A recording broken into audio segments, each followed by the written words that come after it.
Hai semua, welcome back to Physics Easy. Di video kali ini, aku akan menjelaskan materi fisika kelas 11 tentang gelombang mekanik. So, keep it on watching.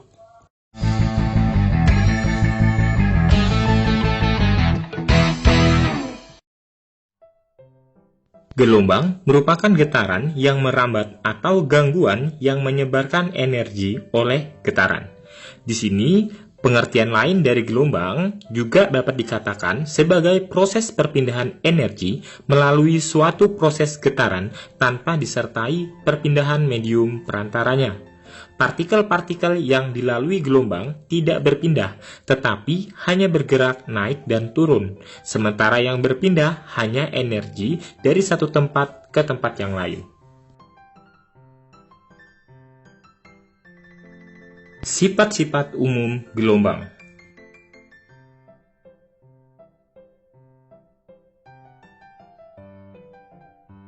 Pemantulan gelombang atau refleksi, yaitu perubahan arah rambat gelombang ke arah medium asalnya atau dipantulkan saat mengenai dinding berjalan.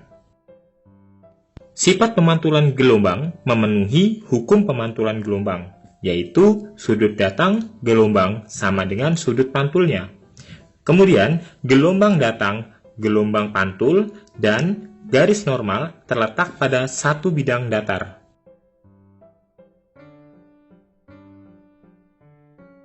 Sifat yang kedua yaitu pembiasan gelombang atau refraksi. Refraksi ini pengertiannya adalah pembelokan arah rambat gelombang.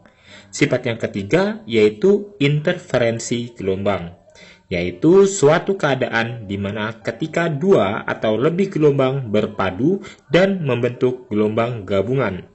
Syarat terjadinya interferensi gelombang yaitu kedua gelombang harus koheren, artinya memiliki beda fase selalu tetap.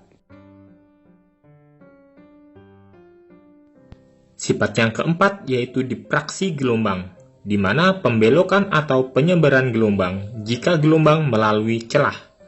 Yang kelima, dispersi gelombang. Dispersi gelombang merupakan perubahan bentuk gelombang ketika merambat melalui satu medium.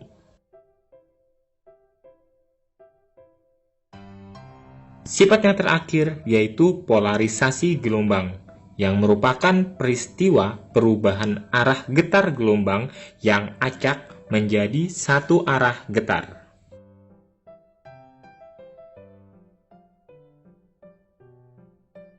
Jenis-jenis gelombang berdasarkan arah getarnya. Yang pertama ada gelombang longitudinal. Gelombang longitudinal merupakan gelombang yang arah getarnya berimpit atau sejajar dengan arah rambatnya.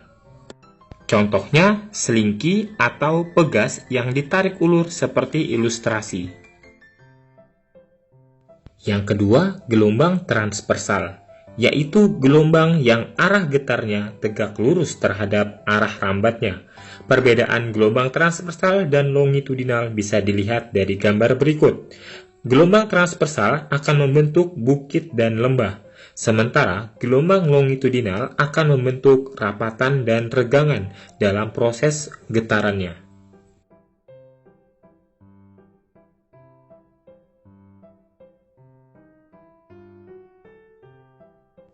Jenis-jenis gelombang berdasarkan amplitudonya. Yang pertama, gelombang berjalan. Merupakan gelombang yang memiliki amplitudo tetap di setiap titik yang dilalui gelombang tersebut. Contohnya bisa dilihat dari ilustrasi berikut. Ini kita sebut sebagai gelombang berjalan. Sementara gelombang diam atau gelombang berdiri merupakan gelombang yang memiliki amplitudo berubah-ubah.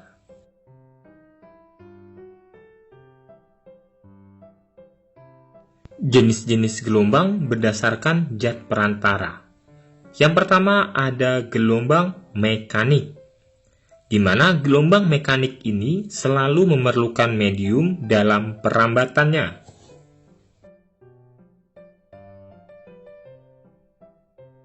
Yang kedua, gelombang elektromagnetik, yaitu gelombang yang tidak memerlukan medium dalam perambatannya. Contohnya gelombang cahaya.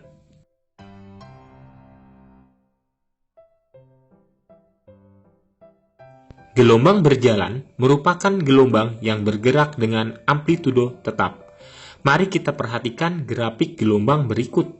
Di sini ada titik A dan titik F. Waktu yang diperlukan gelombang untuk merambat dari titik A ke titik F adalah delta T, di mana delta T dinyatakan dengan delta T sama dengan X dibagi V. Saat di titik A bergetar T sekon, titik F akan bergetar selama TF, di mana TF sama dengan TA dikurang delta T, sama dengan T dikurang X dibagi V.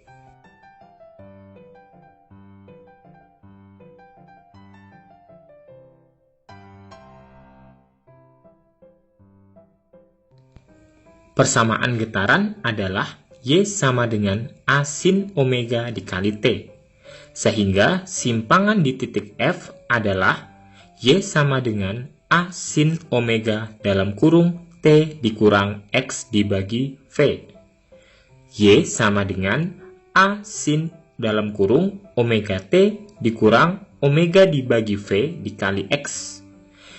Jadi, hasil akhirnya persamaan dari getaran di titik F adalah Y sama dengan A sin dalam kurung omega T dikurang Kx, di mana Y adalah simpangan pada titik F, A adalah amplitudo gelombang, omega adalah frekuensi sudut, di mana rumus omega sama dengan 2V dibagi periode atau 2V dikali frekuensi, dan K adalah bilangan gelombang dengan rumus 2V dibagi lambda.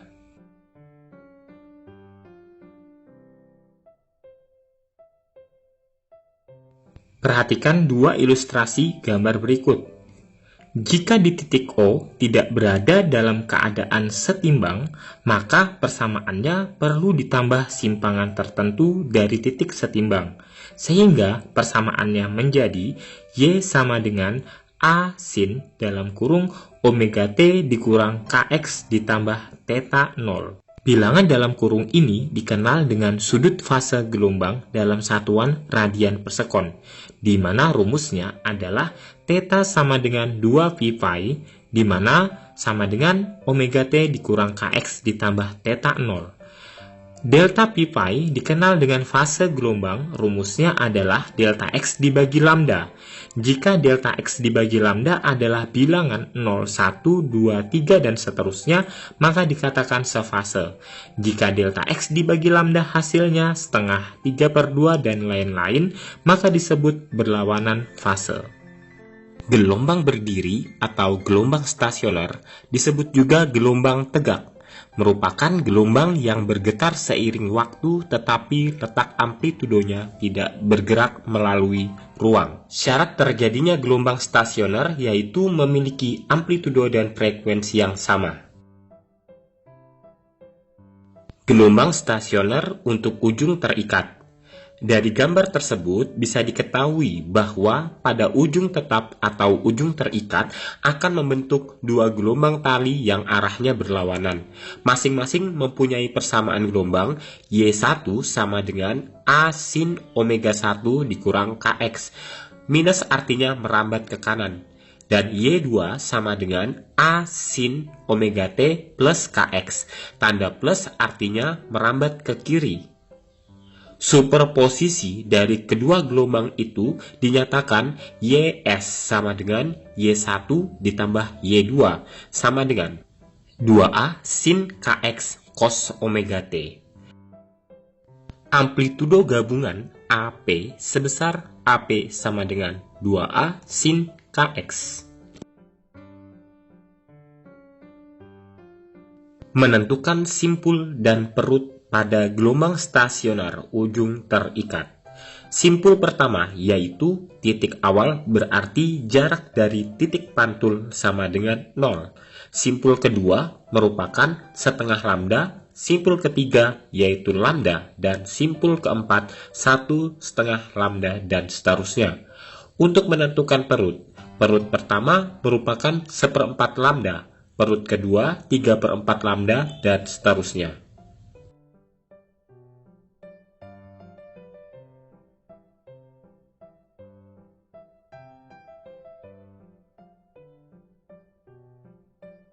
Gelombang stasioner pada ujung bebas. Berbeda dengan ujung terikat, pada ujung bebas memiliki persamaan fungsi kosinus, yaitu Ys sama dengan Y1 ditambah Y2 sama dengan 2A cos Kx sin omega T. Amplitudo gabungan AP sebesar AP sama dengan 2A cos Kx. Menentukan simpul dan perut. Simpul pertama yaitu 1/4 lambda, simpul kedua 3/4 lambda, dan simpul ketiga 1/4 lambda, dan seterusnya. Perut pertama adalah titik awal, berarti jarak dari titik pantul sama dengan 0. Perut kedua yaitu setengah lambda, perut ketiga merupakan lambda, perut keempat 1/2 lambda, dan seterusnya, atau merupakan kebalikan dari ujung terikat. Cara menentukan simpul gelombang pada ujung terikat. Berdasarkan gambar ini, dapat dilihat yang namanya simpul-simpul gelombang. Untuk menentukan letak-letak simpul tersebut bisa menggunakan persamaan Xn plus 1 sama dengan 2n dikali lambda per 4, di mana n sama dengan 0, 1, 2, dan seterusnya. Untuk simpul ke-1, n sama dengan 0. Untuk perut kedua, n sama dengan 1, dan seterusnya. Cara menentukan letak simpul pada ujung bebas gelombang stasioner. Berdasarkan gambar, dapat dilihat yang namanya simpul-simpul gelombang. Untuk mengetahui letak-letak simpul gelombang yang dihitung dari ujung gelombang, bisa menggunakan persamaan Xn plus 1 sama dengan 2n plus 1 dikali lambda per 4. Di mana n sama dengan 0, 1, 2, dan seterusnya. Untuk simpul ke-1, n sama dengan 0, perut kedua, n sama dengan 1, dan seterusnya.